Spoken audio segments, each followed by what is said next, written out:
बरामदगी हुई थी उसके ही खेत में एक खाओ पियो ढाबा वो चलाता है खुद साहिल मित्राओं गांव में, जो ढाबा अभी कुछ दिन से बंद पड़ा हुआ था।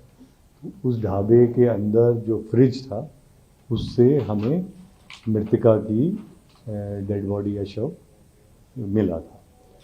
तो जब हमने इसकी 5 दिन की रिमांड ली तो ये काफ़ी पहले गुमराही करता रहा, क्योंकि हमें ये लग रहा था कि हो सकता है कि कोई और भी इसमें शामिल हो, अकेले ने ये सारा कार्य ना किया हो। तो हम उसको पूछताछ करते रहे और वो भी कहता रहा कि नहीं मैं अकेला ही हूँ, ऐसा नहीं है। बट जब हमने उसकी लोकेशंस और वो सारी चीज़ें फुटेज वगैरह का एविडेंस निकाला, उसका रूट वगैरह निकाला, तब हमें लगा कि कोई और भी इन्वॉल्व हो सकता है और हमने उससे और गहन पूछताछ की। फाइनली उसमें 5 लोगों का और रोल अभी तक आया।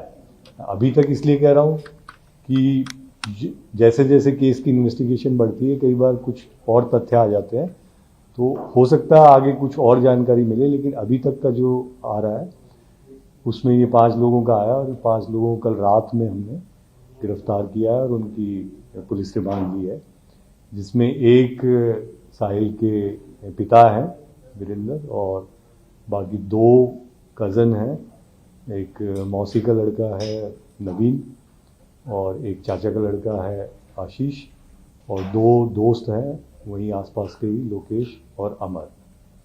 तो इन लोगों को हमने धारा 120 बी कॉन्स्पिरेसी, 201 एविडेंस मिटाना, 202 कानून को ना बताना और 212 हार्बरिंग ऑफ अक्यूज, उसको शेल्टर देना किसी अपराधी को, उस सब धाराओं में इनको गिरफ्तार किया है। और अभी इन्वेस्टिगेशन चल रहा है इनके।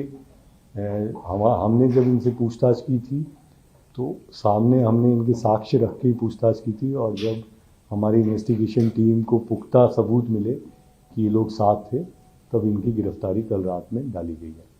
केस की इन्वेस्टिगेशन बहुत ही बारीकी से हो रही है, सारे साक्ष्यों को जुटाया जा रहा है।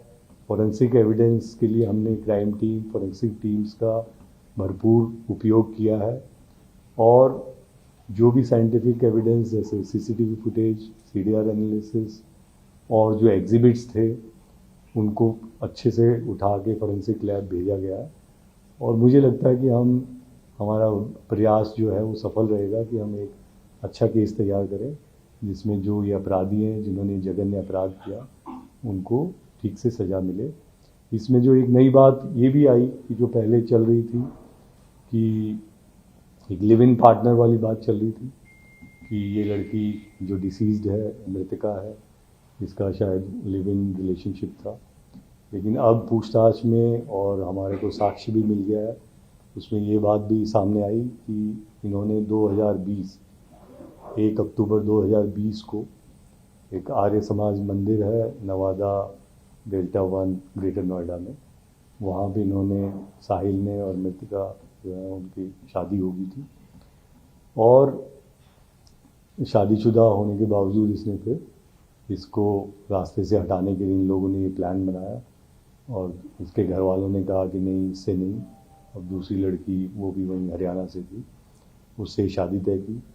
और ये भी बहुत ही घिनौना कृत्य इसलिए भी है कि 9 तारीख को सगाई हो रही है, उस दिन पूरा जश्न मनाया जा रहा है, 9 की रात को 1 बजे, लगभग 1 बजे ये उनके पास जा रहे हैं, उसके फ्लैट में जाता है जो हमारा मेन अक्यूज़्ड है साहिल, 1 बजे से लगभग 6 बजे तक उसके साथ वहाँ रहता है बिंदापुर एरिया में, जैसा आपको पता ही है।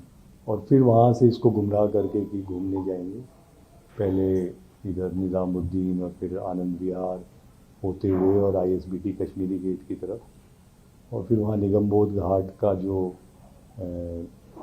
डिस्क्लोज़र है और कुछ फुटेज भी है कि इसका भी कहना है कि वहाँ पे हत्या की जाती है।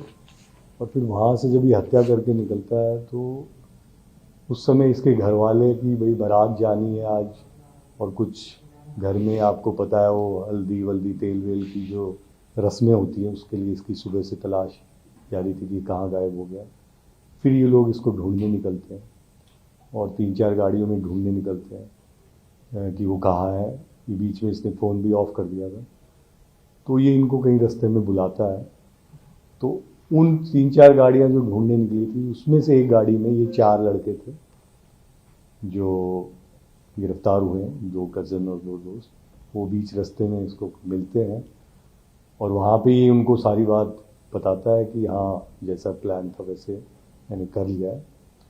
और फिर ये इसके साथ साथ आते हैं मित्राओं में, और मित्राओं में आके और ये लोग निगरानी रखते हैं कि ये बॉडी को अच्छे से वहाँ अंदर रख दे। और फिर ये सारे पांचों उस गाड़ी को, जो वेरना गाड़ी थी जिसमें बॉडी थी, उसको वहीं छोड़ के, और फिर जो दूसरी गाड़ी थी नेक्सा जिसमें वो 4 लोग थे, ये सब फिर घर जाते हैं और फिर शादी में बारात वरात लेके निकल जाते हैं। और फिर शादी भी बड़े धूमधाम से अपना करके आते हैं। और उसके फिर 1-2 दिन में, जैसा मैंने पहले बताया, हमारे को सूचना मिलती है और हमने इस पूरे केस का खुलासा किया। तो अभी तक की ये तफ्तीश है। बाकी इसमें बहुत ज़्यादा अभी क्वेश्चंस का स्कोप इसलिए नहीं है क्योंकि अभी ऑनगोइंग इन्वेस्टिगेशन है। कुछ तथ्य, कुछ साक्ष्य हम जुटा चुके हैं, कुछ साक्ष्य के प्रति अभी हमारी टीम काम कर रही है। और जैसा मैंने आपको कहा कि कोई कमी दिल्ली पुलिस नहीं छोड़ रही है कि इस केस की बहुत ही अच्छी तफ्तीश हो, बहुत ही अच्छा इन्वेस्टिगेशन हो और कोर्ट में हम इसको अच्छे से पेश कर सकें पेशावर प्रोफेशनल ढंग से। सर 2020 में शादी जो हुई थी, तो क्या साहिल के घर वाले भी गए थे उसमें? नहीं, उसमें शामिल नहीं हुए थे, लेकिन उनके संज्ञान में आ गए। मर्डर, अपने फादर को मर्डर के बारे में कब बताया साहिल ने? हाँ, ये उसी समय घर लौट गए। ये तो पहले से ही प्लान था, घर आके बता दिया इन 4 लड़कों ने और इसमें कि हमने ऐसा कर दिया। फिर ये लोग शादी करने निकले। अपनी मदर को या और लोगों को घर में? अभी देखिए, मैंने इसलिए कहा कि जो चीज़ें हमारे पास बिल्कुल पुख्ता है वो हमने अंजाम दे दिए। अगर कोई और पहलू आएगा तो उसको हम बाद में देखेंगे। सर क्या लड़की के घर वालों को पता था कि लड़की की शादी हो चुकी है उसकी बेटी की? देखिए, लड़की की जो बहन या फादर या वो लोग हैं, उनको हमने 1-2 बार बुलाया था, लेकिन चूंकि वो बोले हम अभी सदमे में हैं तो हम बाद में आके बयान देंगे। तो अभी उनकी हमारा स्टेटमेंट अभी नहीं आया।